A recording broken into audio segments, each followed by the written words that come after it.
नमस्कार मित्रांनो, स्वागत आहे तुमचं आताच्या ब्रेकिंग न्यूजमध्ये।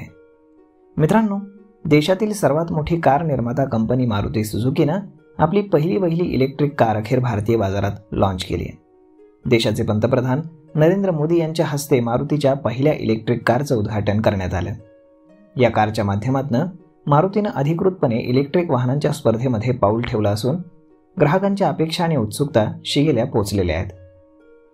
या कार्यक्रमादरम्यान मोदींनी गुजरातमधील हसलपूर येथील ईव्ही प्लांटमध्ये ई-विटाराच्या पहिल्या युनिटला हिरवा झेंडा दाखवला।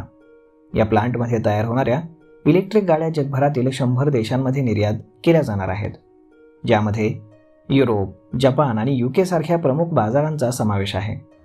हे मॉडेल गेल्या वर्षी युरोपमध्ये पहिल्यांदा दाखवण्यात आलं होतं आणि 2025च्या भारत मोबिलिटी शोमध्ये देखील प्रेझेंट करण्यात आलं होतं।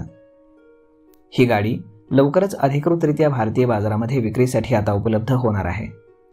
या इलेक्ट्रिक SUVची अंदाजित एक्स शोरूम किंमत ही सुमारे 20 लाख रुपये आहे। मारुतीची ही ईव्ही कार प्रामुख्यानं Tata Nexon EV, Mahindra SUV 400 आणि MG कॉमेट ईव्ही यांच्यासारख्या कारशी स्पर्धा करेल। दरम्यान या कार संदर्भात अधिक माहिती जाणून घेण्यासाठी तुम्हाला मारुतीच्या अधिकृत वेबसाईटला भेट द्यावी लागेल। तर मग मित्रांनो, हा व्हिडिओ, ही माहिती तुम्हाला कशी वाटली हे तुम्ही आम्हाला कमेंट करून नक्कीच सांगा। आणि जर आवडली असेल तर आपल्या जवळच्या मित्रमंडळींसोबत देखील हा व्हिडिओ तुम्ही शेअर करायला विसरू नका। धन्यवाद।